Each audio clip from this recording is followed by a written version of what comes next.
On December 15, 2014, Le Do, the main defendant in the case of female body number 49 Inner Mongolia and Inner Mongolia, China, was sentenced to innocence, and the National Justice Service of China quickly organized an investigation to prosecute the responsibility in this wrongful case. This case has caused a stir in public opinion. A total of 27 people in the city's judicial and inspection prosecutors system have been prosecuted. The main cause of Le Do's wrongful case is the Deputy Director of Public Security of Ho Chi Minh City Phung, who has been identified as the main person responsible for causing an innocent person to be unjustly convicted for 18 years. So specifically, how did Le Do's incident happen? How this guy's wrongdoing was resolved? Let's explain it with 9x story in this video. On the evening of April 9/1996, Yanfeng and Le Do had just finished dinner. Both went to work at a factory in the city. When they reached the middle of the street, Le Do realized that his key had been dropped at home. He told Yanfeng to go. Before he went to the factory, he would go back home to get the keys because if he returned too late after the night shift, knocking on the door would affect the whole family's sleep. Then Yan Feng went to the factory one day. Unexpectedly, when he was not yet firmly seated on the chair, Le Do ran to him, panting. "I just went through the public restroom and heard a woman screaming for help inside. I didn't dare to go in alone. Hurry up with me to see." At first, Diem Phong didn't want to go but couldn't refuse Le Do. So the two of them went to that public toilet together. There was a suspicious silence around the toilet. There was no sound. Diem Phong advised Le Do to go back, don't suspect miscellaneous things, but Le Do kept going. Insists that he actually heard the cry for help and is determined to have a look at it for peace of mind.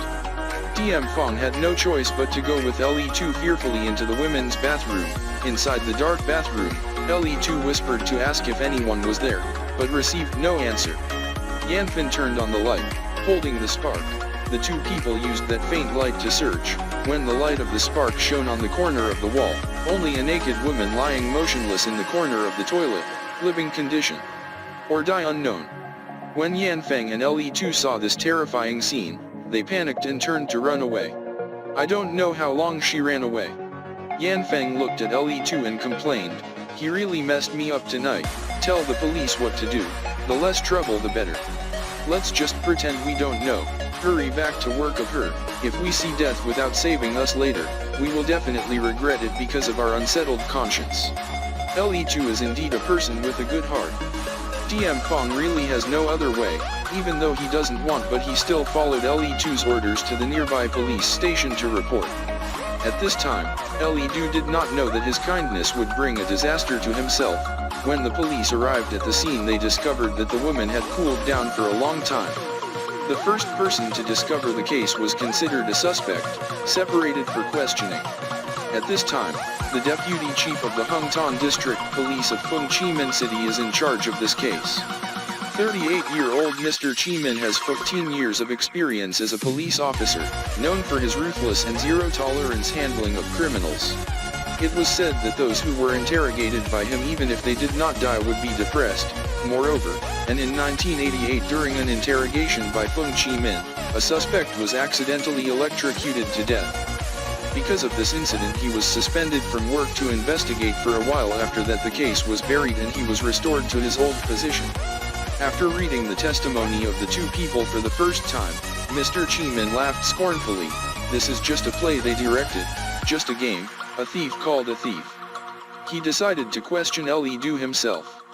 No one knows how Le Do went through an interrogation that night, only that the next morning when Police Chief Phung Chi Minh came out of the interrogation room, he held Lee's confession in his hand.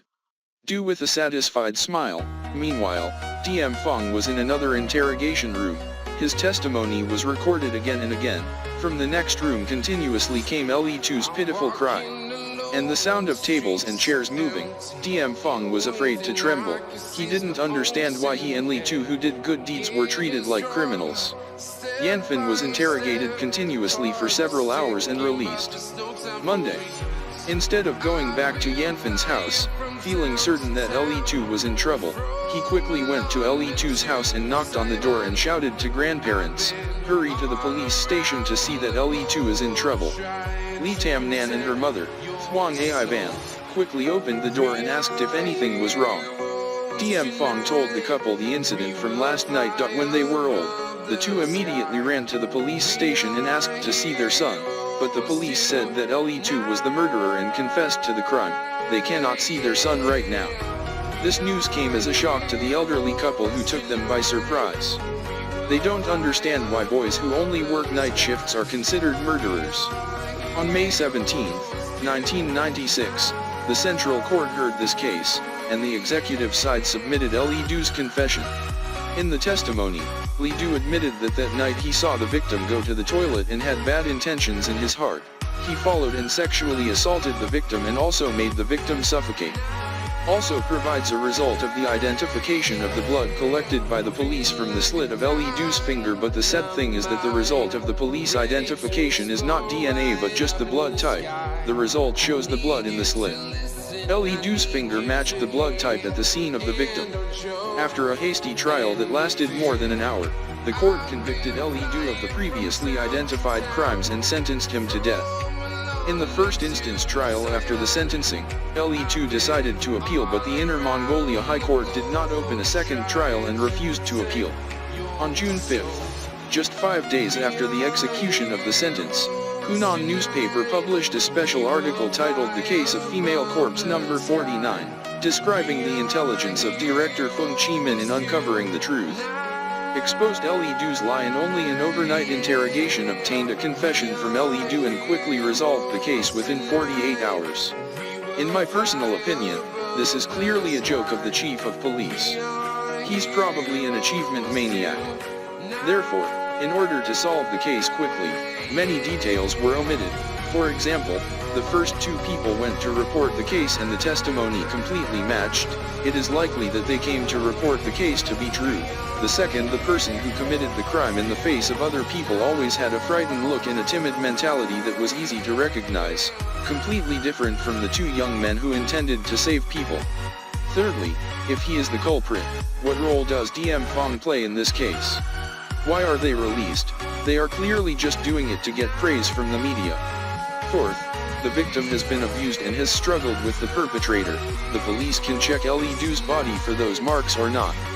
But despite those suspicions, with his excellent record in the case of female corpse number 49, Phung Minh was called a god detective by the locals, and many policemen involved in this case was awarded the Medal of Honor.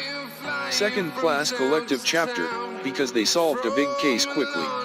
After that, Phung Minh continuously received titles such as a nationwide labor example, 10 excellent policemen of the Inner Mongolia Autonomous Region, and career advancement. It can be said that he used his injustice of Le2 in exchange for these glory. It seems that the case is closed, and the guy Le2 and his family will suffer many bad reputations for the rest of their lives. But on October 23, 2005, the villain in the case of rape, robbery, and serial murder in Inner Mongolia, nicknamed the Killer with a Murderous Evil Smile, Zhao Haihong, was arrested. More 4,000 police were mobilized by Inner Mongolia, and it took more than a year to arrest this evil man who had caused 27 previous cases. After arresting Zhao Haihong, the police immediately took action. During the interrogation, thinking that his crimes would not be forgiven, Yu Chihong sincerely confessed all the crimes he had committed. In which the first case that Yu Chihong confessed to is especially deeply ingrained in his memory. It was in April 1996 in a public toilet in Hunan area. He raped and killed an innocent woman. Based on the time and place of the case, he confessed that was true. Is the case of female corpse number 49 that Le2 caused. Although that toilet was demolished not long after the crime, Yu Chihong was still able to point out the original location of the toilet and describe the process of the crime. In this case completely coincided with the police investigation at the scene at the time. Zhao Haihong's appearance has reawakened the hope of vindicating her son in the minds of Le2's parents. After many years, Le2's parents still do not believe that their son is the murderer, and his family, Le2's family, suffered a lot of scorn. After Le2 was executed, Le2's younger brother had excellent academic performance, but because his brother was a murderer, he being shunned by teachers and classmates, forced to leave school early and go to work. Le2's brother was even more difficult than he was because he couldn't find a girlfriend because of this incident. Triyu Chi-hong's confession also attracted the attention of one person. It was Phung Chi-min, who became vice chairman of Saihan District, head of Hunan Police Department. As soon as he knew that Zhao Haihong confessed that the 49th female corpse case was caused by himself, he immediately investigated. Separately with Triyu Chi-hong, then ordered the investigator to compare Triyu Chi-hong's 4 statements so far to analyze whether there were any errors. But what disappointed him were the 4 statements made by Triyu. Hong's character completely coincided with the crime, and the description of the victim's appearance was even more accurate than Le Do's declaration in the past, right after Phung Chi-min's interrogation not long after. At that time, important evidence in the case of female corpse number 49, semen samples taken from the body and blood samples from Le Do's fingers, mysteriously disappeared.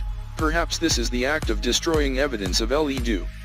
Phung Chi-min. On November 28, 2006, the Central Court held a public trial against Triyu Chi-hong, proposing to prosecute 9 out of 10 cases that Triyu Chi-hong confessed to.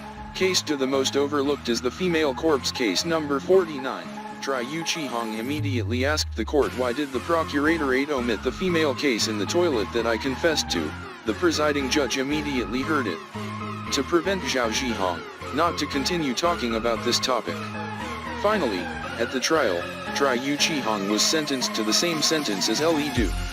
Triyu Chi-hong said that the case of female body number 49 was caused by himself, but he was not allowed to mention, not allowed to speak. He then filed an appeal and wrote an additional letter of compensation in which Triyu Hong said that he was the perpetrator in the case of female corpse number 49 years ago was solved and vindicated for Le Do. We do not know if Zhao Haihong wrote this letter out of conscience or to delay the execution of his sentence. However, at the time this letter did not attract much attention. Just as the court was about to conduct an appeal hearing, an instruction from the central leadership was communicated to Inner Mongolia to reinvestigate the case of female corpse number 49, so Zhao Haihong's appeal trial did not take place.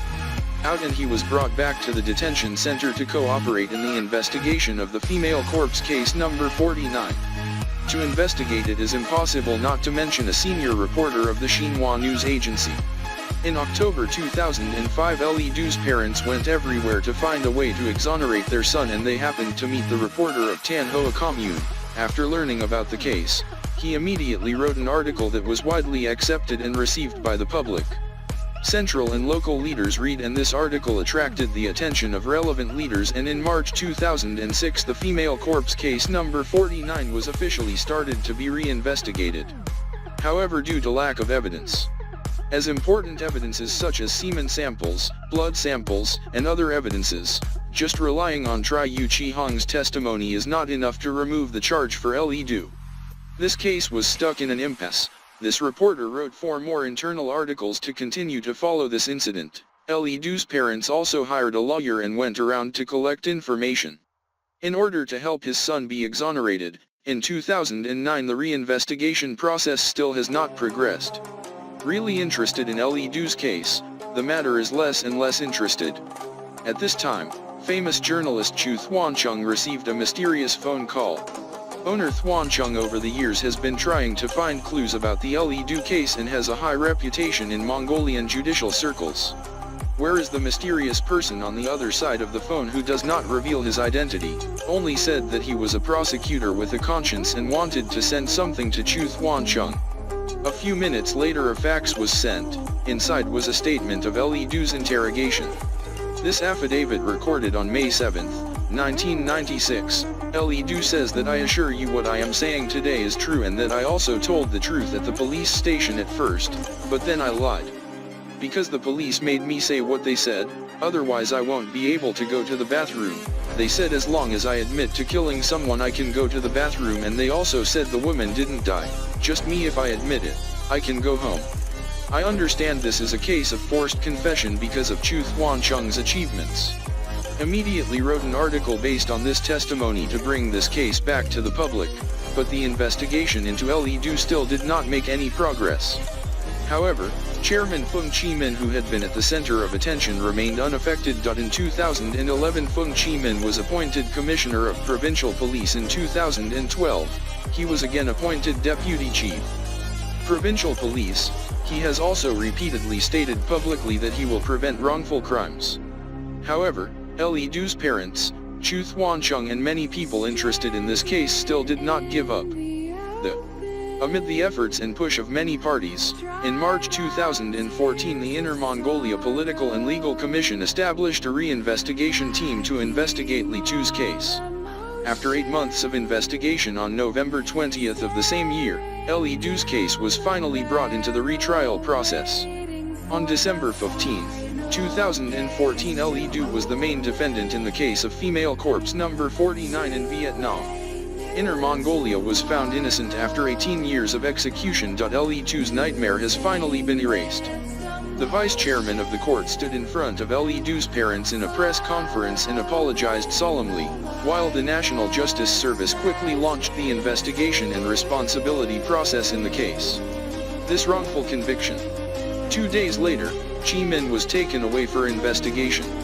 In February 2016, 27 police officers and prosecutors involved in the Le Do case have been held accountable.